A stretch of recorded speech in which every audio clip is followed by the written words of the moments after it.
رمضان کا اصل میں جو پروگرام ہے، میں پہلے ذرا تمہید نرس کر دوں، یہ ہم صرف واقف ہیں روزہ دن کا اور رات کو 1 گھنٹے کی تراویح۔ یہ بہت بڑا مغالطہ ہے، بہت بڑا مغالطہ ہے، بہت بڑا مغالطہ ہے۔ روز اصل میں رمضان کا پروگرام کیا ہے؟ دن بھر کا روزہ اور رات کے اکثر حصے کو قرآن کے ساتھ لے کر جاگنا۔ لیکن حکمت خداوندی نے پہلے حصے کو تو فرض کیا ہے، دوسرے کو فرض نہیں کیا، اس کو ترغیب اور تشویق پر چھوڑ دیا ہے۔ لیکن اس کی جو اہمیت ہے میں چاہتا ہوں کہ پہلے اچھی طرح اس کو سمجھ لیں آپ۔ دیکھیے پہلی حدیث اس میں ہے ان سلمان الفارسی رضی اللہ تعالی عنہ قال خطبنا رسول اللہ صلی اللہ علیہ وسلم فی آخر یوم من شعبان۔ حضرت سلمان فارسی سے مروی ہے، انہوں نے فرمایا کہ خطبہ ارشاد فرمایا ہمیں اللہ کے رسول نے صلی اللہ علیہ وسلم شعبان کے آخری دن۔ فقال، آپ نے ارشاد فرمایا، یہ خطبہ طویل ہے، میں نے صرف شروع کے چند جملے یہاں نقل کیے ہیں۔ یا ایھا الناس قد اظلکم شہر عظیم، اے لوگوں تم پر ایک بہت عظمتوں والا مہینہ سایہ فگن ہو گیا ہے۔ دیکھیے سایہ فگن سے وہ انگریزی کا محاورہ آپ کے ذہن میں آنا چاہیے، coming events cast their shadows before. ابھی رمضان شروع نہیں ہوا ہے، شعبان کا آخری دن ہے، تو وہ کمنگ ایونٹ جو ہے رمضان مبارک اس کا سایہ آ گیا ہے تم پر، اس لیے حضور نے وہ لفظ استعمال کیا قد اظلکم، ظلال کہتے سائے کو، قد اظلکم شہر عظیم، بڑی عظمت والا مہینہ ہے، شہر مبارک، بہت برکت والا مہینہ ہے، شہر فیہ لیلۃ خیر من الف شہر، اس میں ایک رات وہ بھی ہے، وہ مہینہ جس میں ایک رات وہ بھی ہے جو 1000 مہینوں سے افضل ہے۔ انا انزلناہ فی لیلۃ القدر وما ادراک ما لیلۃ القدر لیلۃ القدر خیر من الف شہر۔ اب جو اگلے 2 جملے ہیں وہ نوٹ کیجئے، جعل اللہ صیامہ فریضۃ وقیام لیلہ تطوعا، اللہ نے ٹھہرایا ہے، قرار دیا ہے اس کا روزہ رکھنا تو فرض کے درجے میں، اور اس کی رات کا قیام تطوع کے درجے میں، اپنی مرضی پر، اپنی خواہش پر، نفل کے طور پر یہ تم پر لکھ دیا گیا ہے، لکھا تو گیا ہے، جعلہ تو ہے۔ مجعول کا جو پہلا مفعول ہے وہ کیا ہے؟ جعلہ کا مجعول اول کیا ہے؟ دن کا روزہ، اور مجعول ثانی کیا ہے؟ قیام لیلہ، رات کو کھڑا رہنا۔ اب یہ رات کا کھڑا رہنا اس کی کتنی مقدار ہوگی؟ کہاں سے معلوم کریں گے؟ قرآن سے۔ جب یہ لفظ آیا ہے سورہ مزمل میں، یا ایھا المزمل قم اللیل الا قلیلا نصفہ او انقص منہ قلیلا او زد علیہ ورتل القرآن ترتیلا، یہ معنی ہے اے لحاظ کمبل میں لپٹ کر لیٹنے والے، کھڑے رہا کرو رات کو سوائے اس کے تھوڑے سے حصے کے، یعنی آدھی رات یا اس میں تھوڑا سا کم کر لو، جسے پھر کہا مفسرین نے 1/3 رات کم سے کم، اور زد علیہ یا آدھی پر بھی کچھ زیادہ کرو، یہ 2/3 رات ہو گیا۔ ورتل القرآن ترتیلا، اور قرآن کو اتارا کرو تھوڑا تھوڑا تھوڑا، یہ ترتیل، تفعیل، تنزیل، جیسے قرآن تھوڑا تھوڑا محمد پر نازل ہوا صلی اللہ علیہ وسلم، ایسے ہی تھوڑا تھوڑا تھوڑا قرآن اپنے اندر اتارو، ہیمر اٹ ڈاؤن، اپنے ذہنوں میں اتارو، اپنے قلب میں اتارو۔ اس کے لیے رات کو کھڑے رہو، اور قیام اللیل کم سے کم 1/3 شب کے اوپر اطلاق ہوگا، اس سے کم پر تو اطلاق ہے ہی نہیں۔ اگلی حدیث پڑھیے، اور یہ ہے جو عام طور پر ہر مسجد میں بھی آج کل خوب یہ گونج رہی ہوگی، حدیث بیان ہوتی ہے، اس لیے کہ بخاری اور مسلم دونوں میں موجود ہے، متفق علیہ روایت ہے، اس سے اونچا تو درجہ سند کے اعتبار سے تو حدیث کا کوئی اور درجہ اس سے اونچا ہے نہیں۔ عن ابی ہریرہ رضی اللہ عنہ قال قال رسول اللہ صلی اللہ علیہ وسلم، حضرت ابو ہریرہ سے روایت ہے، آپ نے فرمایا کہ حضور نے ارشاد فرمایا، من صام رمضان ایمانا واحتسابا غفر له ما تقدم من ذنبه، جس نے روزہ رکھا رمضان مبارک کے دوران اللہ پر یقین رکھتے ہوئے اور اس سے اجر و ثواب کے حاصل ہونے کی امید میں، اس کے تمام پچھلے گناہ معاف ہو جاتے ہیں۔ ومن قام رمضان ایمانا واحتسابا غفر له ما تقدم من ذنبه، اور جو کھڑا رہا رمضان کے دوران، کھڑا رہا ہے، جیسے ساما، میں نے شروع میں آپ سے عرض کر دیا تھا یہ مصدر ساما یصوم صوما قام یقوم قیاما، ومن قام رمضان، جو کھڑا رہا رمضان کے دوران، پورے رمضان کے دوران کھڑا رہا، ایمان و احتسابا کی شرط پھر وہی ہے، غفر له ما تقدم من ذنبه، وہی اجر اس کا بھی ہے، ومن قام لیلۃ القدر ایمانا واحتسابا غفر له ما تقدم من ذنبه، اور جو خاص طور پر لیلۃ القدر میں کھڑا رہا ایمان اور احتساب کے ساتھ، اس کے بھی پچھلے گناہ معاف ہو گئے۔ اب یہ قامہ اور سامہ جیسے آ رہا ہے ایک دوسرے کے ساتھ پیرلل ہو کر، اس کو نوٹ کر لیجیے، من سام رمضان من قام رمضان،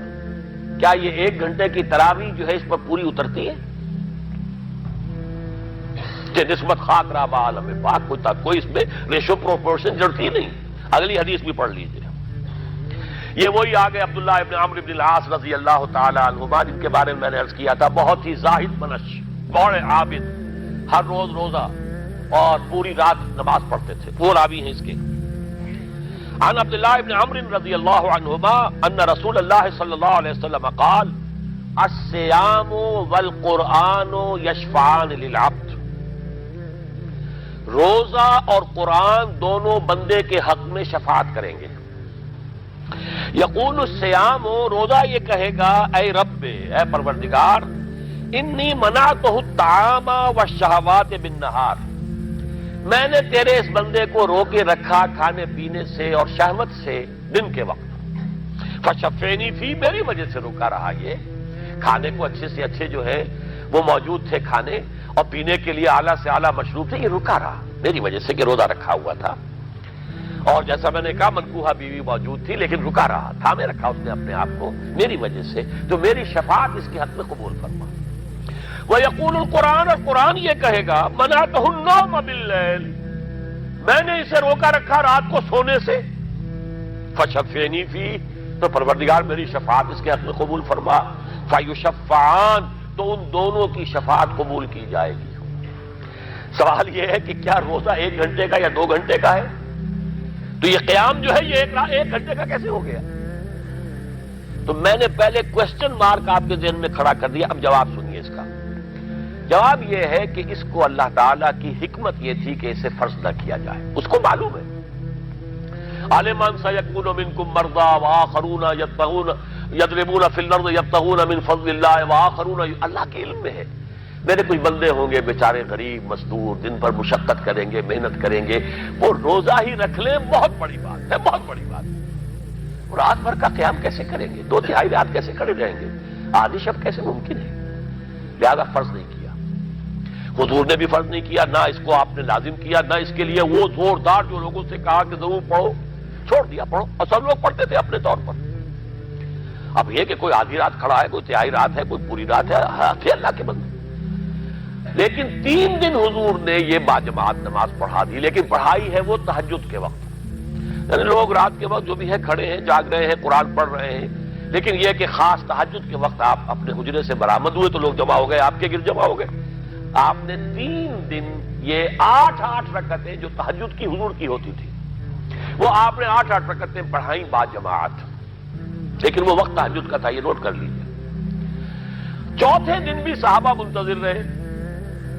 کہ اب حضور برآمد ہوں گے، تشریف لائیں گے، نہیں آ رہے حضور، تو کچھ کھگار بھی رہے ہیں، کہیں پتہ نہیں حضور کہیں اونگ نہ آ گئی ہو تو ہماری آوازوں سے جاگ جائیں، پھر بھی نہیں آئے حضور۔ اگلے روز آپ نے فرمایا کہ میں جان بوجھ کر نہیں آیا، میں اگر یہ متواتر تمہیں پڑھاؤں گا تو یہ تم پر فرض ہو جائے گی۔ یہ ہے وہ رافت اور رحمت، بالمومنین رؤوف الرحیم، جو اللہ تعالیٰ کی شان ہے رحمان الرحیم ہونے کی، بالمومنین رؤوف الرحیم، یہ محمد الرسول اللہ کی ہے، تم پر یہ سختی جو ہے یہ تمہارے لیے قابل برداشت نہیں ہوگی، لہذا میں نے یہ 3 دن صرف پڑھائی ہے، اگر مسلسل پڑھاتا تو فرض ہو جاتی۔ یہاں تک تو ہے حکمت نبوی کا معاملہ، اب آیا حکمت صحابی یا حکمت خلیفہ راشد۔ یہی معاملہ رہا حضور کی حیات طیبہ کے دوران، یہی حضرت ابوبکر رضی اللہ تعالیٰ عنہ کی خلافت کے دوران، یہی حضرت عمر کا بھی ابتدائی دور، لیکن دور خلافت عمر فاروق کے دوران یہ واقعہ آیا کہ حضرت عمر داخل ہوئے مسجد میں، دیکھا رات کے وقت، ابھی کوئی باجماعت تراویح کا کوئی انتظام نہیں تھا،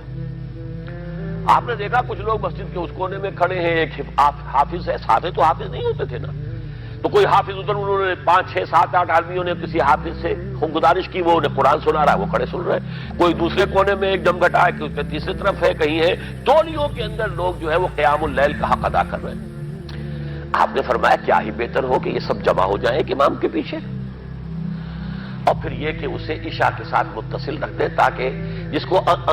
کو کہتے ہیں عربی میں ما لا یترک کلہ لا یترک کلہ، اگر کوئی شے کل کی کل حاصل نہیں ہو سکتی تو کوئی شخص بھی مسلمان بالکل محروم نہ رہ جائے، کم سے کم یہ 20 رکعت تراویح تو پڑھے اور قرآن سن لے، تاکہ کسی نہ کسی درجے میں تو اس کا بھی حصہ ہو جائے اس کی برکات میں سے۔ یہ ہے حکمت حضرت عمر فاروق کے فیصلے کی۔ اور چونکہ حضور نے فرمایا علیکم بسنتی و سنت الخلفاء الراشدین المہدیین، تم پر لازم ہے کہ میری سنت کو اور میرے خلفاء راشدین کی سنت کو مضبوطی سے پکڑو، یہ وجہ ہے کہ فقہائے اربعہ جو ہیں ہمارے، وہ سب کے سب اس کو واجب کے درجے میں رکھتے ہیں، اس لیے کہ یہ فیصلہ حضرت عمر کا ہے، عمر خلیفہ راشد ہیں رضی اللہ تعالی عنہ،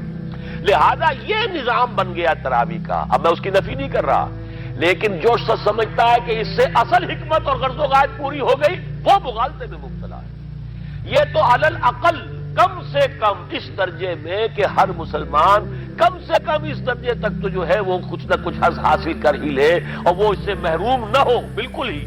ما لا یدرک کلہ لا یترک کلہ، اس درجے میں حضرت عمر کا فیصلہ ہے، اور اسی کی وجہ سے ہمارے خلفاء، ہمارے جو ائمہ اربعہ انہوں نے قبول کیا ہے، اور یہی اس مسئلے کا حل ہو جائے گا۔ جو اہل حدیث حضرات اس کے اوپر جو ہے چیلنج بھی شائع کرتے ہیں، کوئی ثابت کر دے حضور سے 20 رکعتیں تو ہم اتنے لاکھ،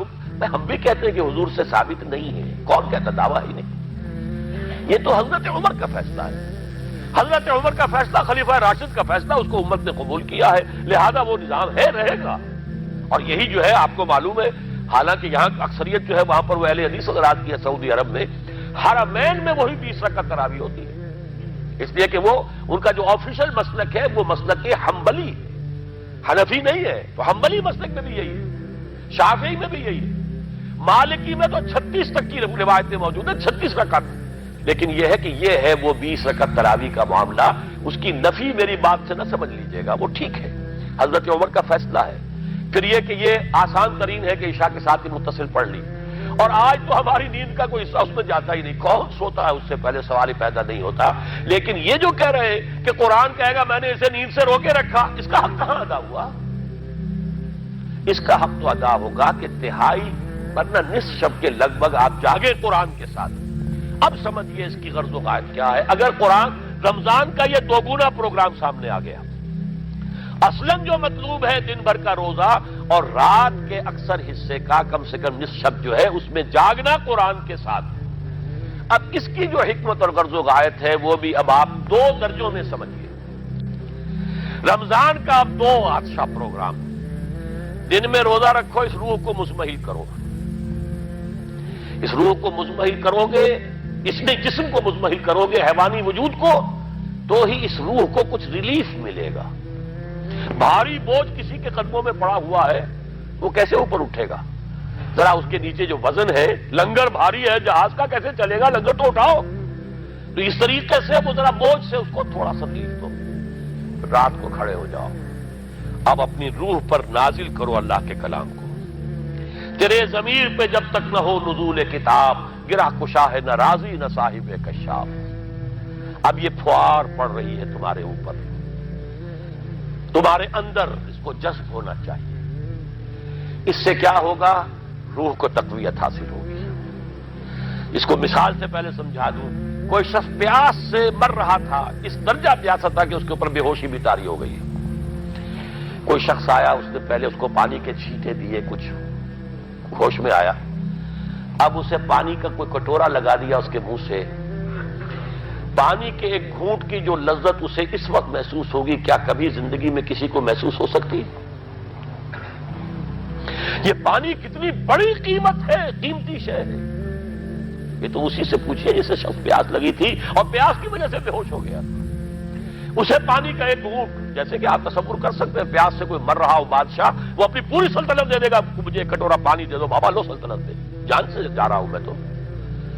اس وقت پانی کی قدر و قیمت معلوم ہوگی۔